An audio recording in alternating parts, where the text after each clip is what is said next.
ଧନତେରସ ନିହାତି କିଣନ୍ତୁ ଏହି ଜିନିଷ, ବର୍ଷ ସାରା ମିଳିବ ମା ଲକ୍ଷ୍ମୀଙ୍କ କୃପା। ଧନତେରସ ବା ଧନତ୍ରୟୋଦଶୀ ଦୀପାବଳି ପୂର୍ବରୁ ପାଳନ କରାଯାଇଥାଏ। ଚଳିତ ବର୍ଷ ନଭେମ୍ବର 10 ତାରିଖ ଦିନ ଧନତେରସ ପାଳନ କରାଯିବ। ହିନ୍ଦୁ ପଞ୍ଚାଙ୍ଗ ଅନୁସାରେ ଏହି ଦିନ କାର୍ତ୍ତିକ ମାସ ଶୁକ୍ଳପକ୍ଷ ତ୍ରୟୋଦଶୀ ତିଥି। ଏହି ଦିନ କିଣାକିଣି କରିବା ଖୁବ୍ ଶୁଭ ହୋଇଥାଏ। ଧନତେରସ ଦିନ ଲୋକ ନିଜ ସମର୍ଥ ଅନୁସାରେ ଘର, ବାହନ, ଆଭୂଷଣ, ବାସନ କିମ୍ବା ବିଜୁଳି ଉପକରଣ ଇତ୍ୟାଦି କିଣାକିଣି କରିଥାନ୍ତି।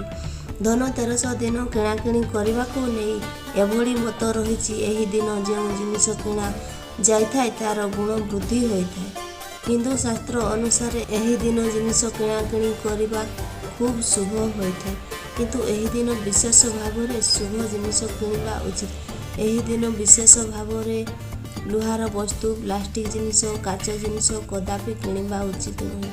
କିନ୍ତୁ ଶାସ୍ତ୍ର ଅନୁସାରେ କିଛିଟା ଜିନିଷ ଧନତେରସରେ କିଣିବା ନିହାତି ଜରୁରୀ, ଯେପରିକି ଧନିଆ। ଧନତେରସ ଦିନ ଧନିଆ କିଣିବାର ଧାର୍ମିକ ମହତ୍ତ୍ୱ ରହିଛି। ଏହି ଦିନ ଗୋଟା ଧନିଆ କିଣିବା ଦ୍ୱାରା ଘର ଉପରେ ମା ଲକ୍ଷ୍ମୀଙ୍କ କୃପା ରହିଥାଏ।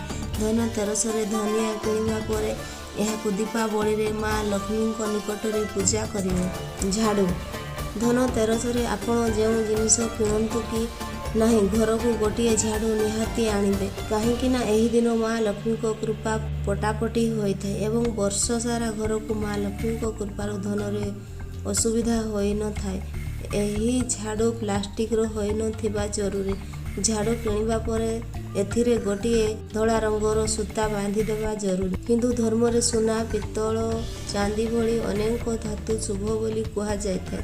ତେଣୁ ଯଦି ସୁନା, ଚାନ୍ଦି ସମ୍ଭବ ନୁହେଁ, ଏହି ଦିନ ପିତ୍ତଳ ଧାତୁର କୌଣସି ଜିନିଷ ମା ଲକ୍ଷ୍ମୀଙ୍କ ଉଦ୍ଦେଶ୍ୟରେ ନିହାତି କିଣନ୍ତୁ, କାହିଁକି ଏହି ଜୀବନରେ ସୁଖ ଓ ଶାନ୍ତିର ଆଗମନ ଆଣିଥାଏ।